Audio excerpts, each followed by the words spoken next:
Welcome to EPG Pathshala. In this particular module, we are going to look at the connections between social policy and human rights as part of the course on social policy in social work. I'm Dr. Shuli Kumar, Associate Professor, School of Social Work, Tata Institute of Social Sciences. The topics that we are going to discuss in social policy and human rights are human rights inception and principles, equality principle and substantive equality, capabilities approach and human rights and human development, human rights and poverty, and a summary of the same. If you have gone through module 3, a certain amount of understanding of social justice has been explained in that. So we'll take it forward from that particular module, and we'll look at what is human rights and how did it come about. The first steps of actually articulating and writing out human rights came post the World War II, when a huge amount of devastation happened all over the world, and there was a recognition of the fact that while countries fought against each other to acquire different natural resources, the loss that occurred in the lives of common people was something that should not be repeated ever again. The devastation that was faced by the countries also destroyed the economic structures and livelihoods, besides the loss of life and emotional and mental trauma that was caused because of the Second World War. Thereby, the UN decided to develop a Universal Declaration of Human Rights in 1948. This declaration states that human beings are and will always be free and equal in dignity and rights, such as having right to work, the right to education, right to health, and right to non-discrimination, and many other such rights. So as a preamble to all rights discourse, Universal Declaration of Human Rights enjoins upon all states world over and all human beings world over that these are the values and principles that they need to follow when they are engaging with each other economically, socially, politically, or culturally. States therefore are enjoined. When I say states, it means all states across the world are enjoined to ensure minimum essential levels which ensure that there is adequate standard of living through basic subsistence, essential primary health care, basic shelter and housing, and basic forms of education for all members of their particular societies. So Universal Declaration essentially is a value loaded and human rights loaded document which most states all over the world need to follow in principle and locate it within their policies and programmatic interventions within the country and outside the country. So what is the core of human rights? That is the equality principle. Equality remains a central principle whereby benefits of human rights should be enjoyed on the basis of equality and non-discrimination. The earlier, before the declaration came into being, there was a clear understanding that whilst human beings were unequal, there were reasons because of the social, cultural, normative structures which are essentially discriminatory within different nation states. But there was a recognition that even within states, there is a lot of inequality and there is a lot of discriminatory approaches adopted by few powerful nations. So that is not acceptable, and therefore the equality principle is applicable to all states, all nations, and all human beings living within these contexts. And benefits of equality and non-discrimination has to reach out to each and every human being in this world. So Article 2 of Universal Declaration of Human Rights states, which is very important to understand as a value loaded space, that every human being is entitled to all rights and freedoms without distinction of any kind, such as race, color, sex, language, religion, political or other opinion, national or social origin, property, birth, or any other status. So it's very comprehensive in its articulation of what the equality principle should really look at. So if I am an African American, I should not be discriminated against by anyone else in the world. I should have the access to all possible resources. I should have dignity. I should have property, and I should be able to live a satisfactory life with adequate standard of life. That is what in principle Article 2 articulates, and it's essential to keep in mind when we are talking about equality. It takes one step forward to really recognize discrimination and actually ensure that besides the principled stand or position of equality, there is much more to it which is hidden. And the aspects are stereotypes, discrimination, various social and political barriers which many different people all over the world face because of their marginalization. So the concept of substantive equality also needs to be taken into account when we talk of equality principle. States need to take special measures to protect the most vulnerable segments of of their populations. So vulnerabilities can be because of sex, it can be because of caste, class, race, sexuality, but it can also be because you have HIV and AIDS. It can be because there are newer forms of diseases that are getting emerging in today's countries, and because of the fear there are discriminatory behaviors towards particular populations, and there are notions that perhaps it is the African Americans which are responsible for a particular form of disease that is today prevalent. Not necessarily so, but however there is that stereotype that exists against particular communities. So it in fact exacerbates the discrimination many of the marginalized communities may face.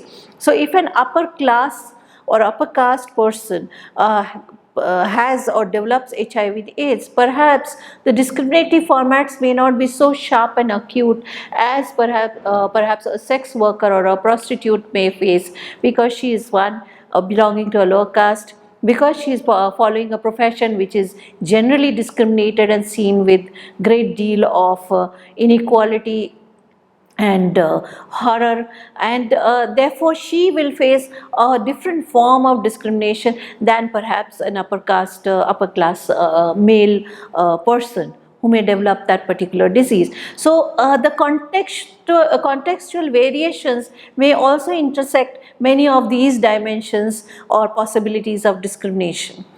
It must focus on, therefore, states are enjoined to focus on substantive equality rather than formal equality, which differs in the sense that the latter refers to adoption of laws and policies that treat everyone equality. So in the eyes of the law, I am an equal citizen. I am going to, I can go to the police station. I have a right as a citizen to be able to go to all possible public spaces. I can perform any kind of art form in any public arena or private arena. It should not be, I should not be hampered from doing these various activities. However, we find that though in law that equality principle is articulated within different formats of constitution and legislations, however, socially, culturally, and many a time economically, I may not be able to do that because I may belong to any one of the social stratifiers that one has mentioned earlier. So therefore, states need to ensure that substantive equality is talking both about the results and outcome of these laws, whether these laws are bringing about equality at all or not, whether the policies and practices followed by a particular state is bringing about equality or not, is a matter of concern, and needs to be brought forth by the states. And therefore, the focus should be alleviation of disadvantage and discrimination rather than only formal equality. So what we say in terms of what is given in the law as de jure and what is not actually and should actually happen is de facto, that in reality the change is happening, the transformation of inequality is happening, and disadvantage are not being discriminated anymore. That should be what the state should be doing, and that is the concept that informs substantive equality. So therefore, how do we achieve substantive equality becomes a challenge for most states. That is, it is enjoined that there should be special measures and indivisibility of rights. So if I have the right to vote, I can vote to whomsoever I may think is eligible to become my leader. But at the same time, I may not have the wherewithal to vote because I'm too poor to go to the voting booth, or I am not allowed to vote because I may belong to a marginalized section, or I am told to vote for a particular party or a particular individual through coercion and through intimidation because I belong to a vulnerable community or a group. In that case, I am not actually practicing my democratic right or citizenship right. What is needed to and what should be understood is that I should not be vulnerable. I should not be intimidated. I should be able to have adequate status, dignity, safety and security to assert my right to vote. And that would require not just civil political rights, but also would require economic, social and cultural rights. And that is what we mean by indivisibility of rights. They are all linked to each other. One cannot be achieved at the cost of the other, and one cannot be achieved without the other.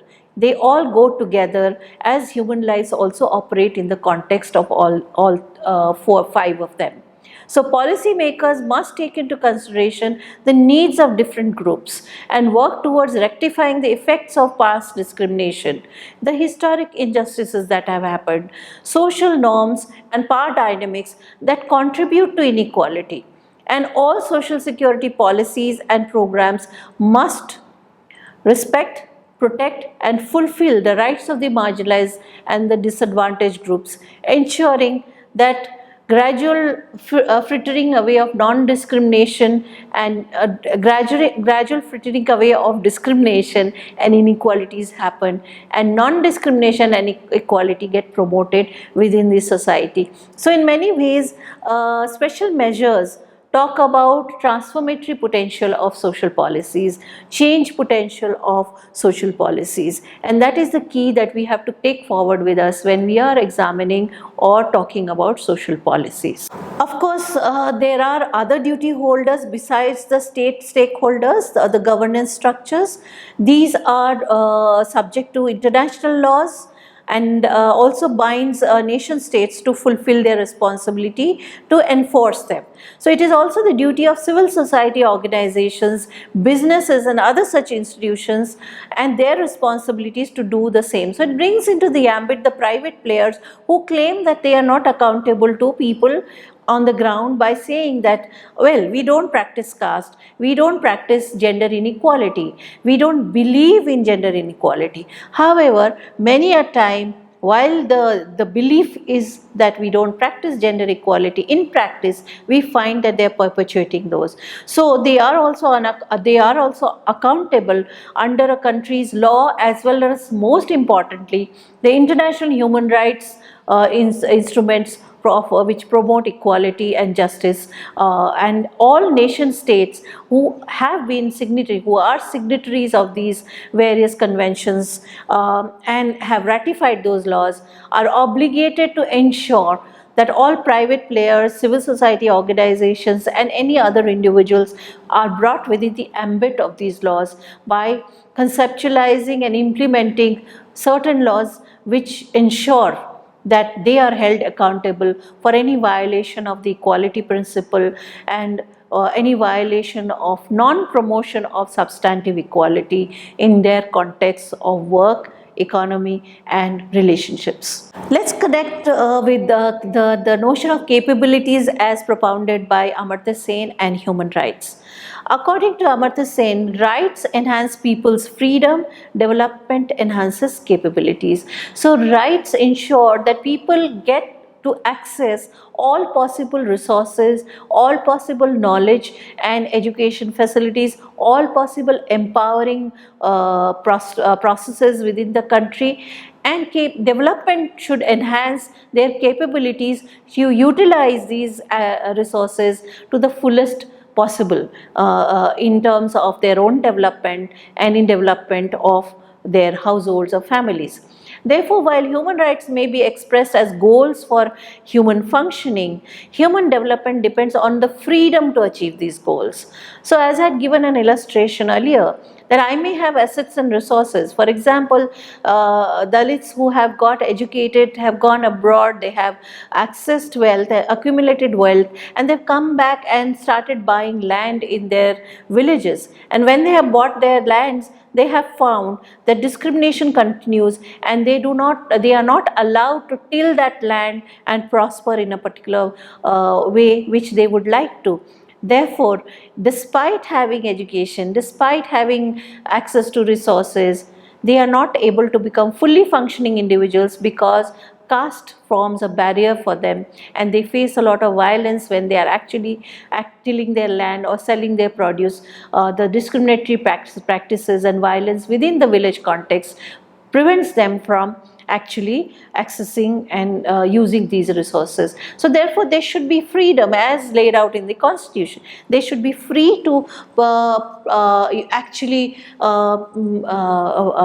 take up the profession and ensure that they are able to use the land for increasing their status and become more visible within the village community. But in real sense, it does not really happen. So sense is, therefore the state has to play a role to enhance that possibility and have that policy construct to remove that barrier, or some legislative mechanism to remove that barrier.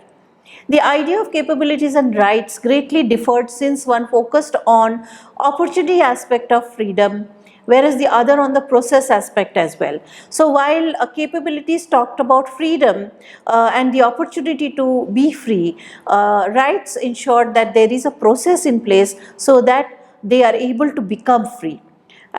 Only focusing on capabilities may violate some basic principles of equality and equity. Therefore, both of them need to be taken on board. That means that capabilities need to go with the human rights aspect. So, policy or programmatic interventions need to be located within the rights and justice framework, and neither can be separated from the other. So on the one hand, you may have rights articulated in the law, and there can be justice principles also articulated in the law, but if capabilities are not enhanced through various development programs and interventions with the marginalized populations, they will not be able to exercise those rights.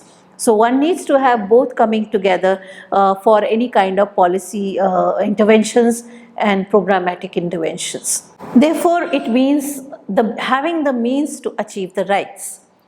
Another difference in the two approaches is also the sensitivity to means. Therefore, while the idea of capability takes into account the variations in the requirements of the means, that means that I may have access to various resources, I may be educated, but if I have a disability and there is no disabled friendly environment or workplace where I get a job, then I am not able to convert my capability into an adequate functioning, and I don't have the means to do so. So therefore, the requirement of means, the human rights does not look at the requirement of means like the way the idea of capability looks at. For instance, two people who both have the same right to freedom of movement, but if one is disabled or blind, like I said earlier, he or she would require very different means in order to enjoy the same right.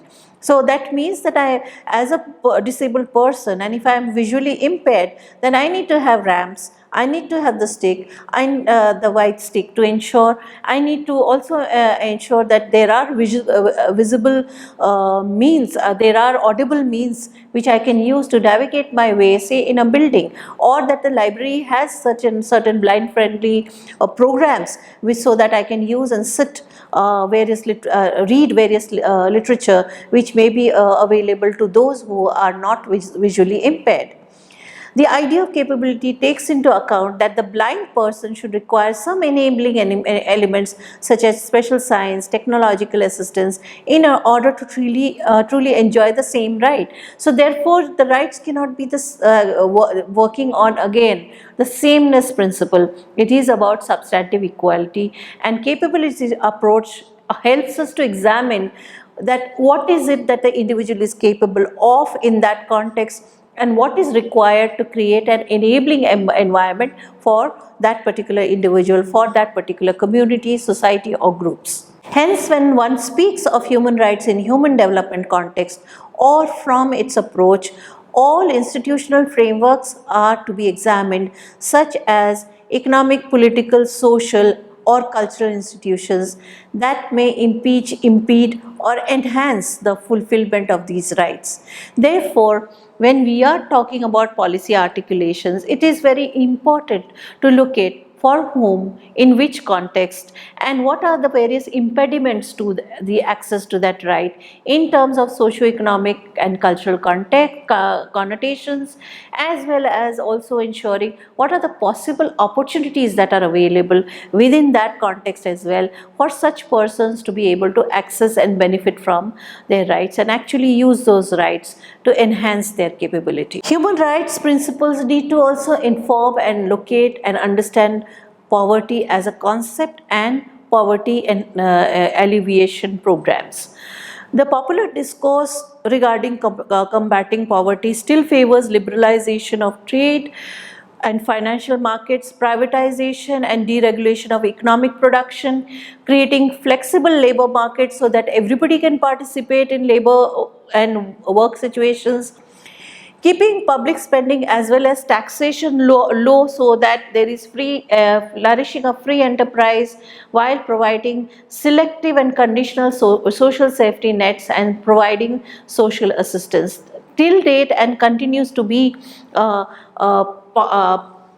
possible intervention and the ways to look at poverty is the neoliberal framework which I have just now articulated. But however, Sen says that poverty cannot be seen like that. It has to have some amount of human rights notions and the inequalities that exist in different contexts for people, and therefore there is a capability deprivation which we need to understand, locate, research and find out. And in order to promote human development, he believed that the incentive structures need to be created with proper regulations to facilitate participation of the most disempowered within different contexts and communities. So poverty, according to him, was capability deprivation, not being able to handle or address various deprivations that are there within the society, and therefore some form of affirmative action or incentivization structures need to be created so that there is participation of different people to come out of their vulnerability context. Violation of human rights and the economic, social, cultural and political deprivations that characterize poverty are to be linked. They cannot be separated. So poverty cannot be just about income poverty. It has to be located within the context of the ways in which discrimination works in society. It's structural discrimination that we are talking about. Discrimination prevents certain groups to access education.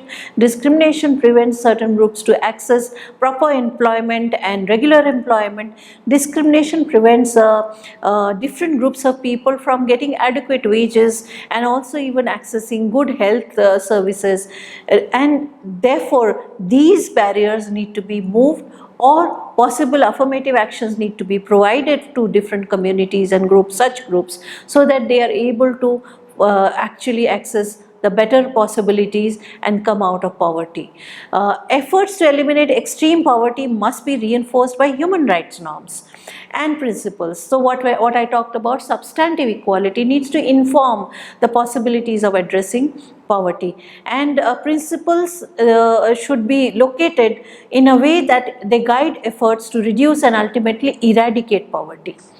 Individuals are right holders and can make legitimate claims, and states and other actors within the state are duty holders and are bound to be responsible for all the acts of omission and commission, and therefore they cannot run away from their accountability if they continue to perpetuate discriminatory behaviors and create barriers for different marginalized groups. Empowerment through accountability of duty holders is a key that can also ensure poverty alleviation and inclusion of various marginalized groups. The principle of accountability has the potential to empower people living in poverty and facilitate their visibility. So respect fulfill and ensure the rights of people is the key to states being obligated as duty holders to ensure every individual has the right and access to various resources equally as anybody else.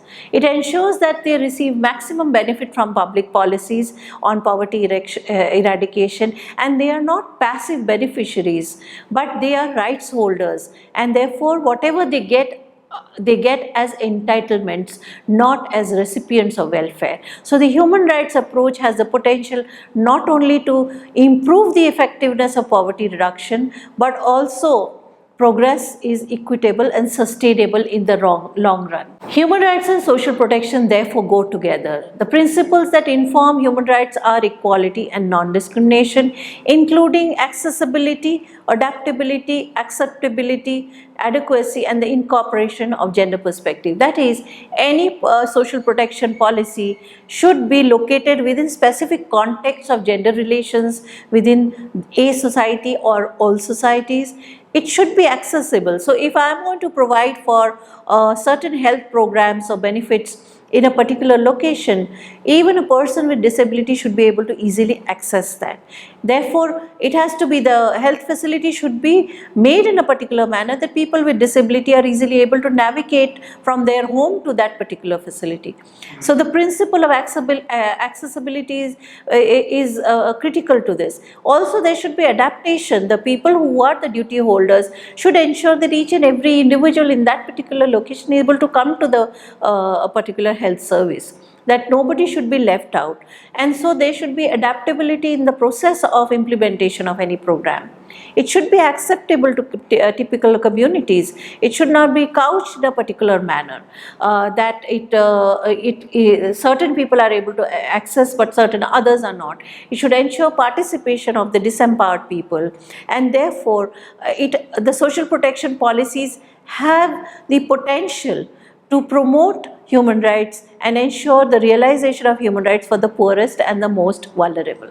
Human rights standards assist in building social consensus and mobilizing commitments, as well as efficient use of resources at the national and international level. In fact, when we practice redistribution and ensure human rights devolution, more and more people are actually able to contribute much more to the economy and the development of a country. So once that is understood, then we are also able to understand that it doesn't cost the nation too much, despite the fact that there is a generalized notion more affirmative action or more subsidy makes people lazy and inefficient. Technically it does not, when it's couched in the notion of participation, empowerment, and also respecting the dignity of all individuals within the country. Human rights principles also improve the accountability of all duty holders and makes the state more and more responsible and answerable to the people whom they are supposed to be governing. Social protection programs designed in such a manner, keeping the human rights perspective, ensures that the changes are sustainable and there is critical processes launched to ensure eradication of poverty in different contexts. It empowers those who are living in poverty, gives them a voice, and gives the issue and those dealing with it more legitimacy, as the norms and values of human rights are universally accepted and understood by the larger population. So in many ways, human rights principle transforms the society to become more just, more equitable, and also ensures peace and order in the societies, communities, states, and nations. Some of the references that you may want to look at is again Peter Alcock's book on social policy. Dean's book also, Social Policy and Human Rights, is able to bring out very clearly the connections between the two.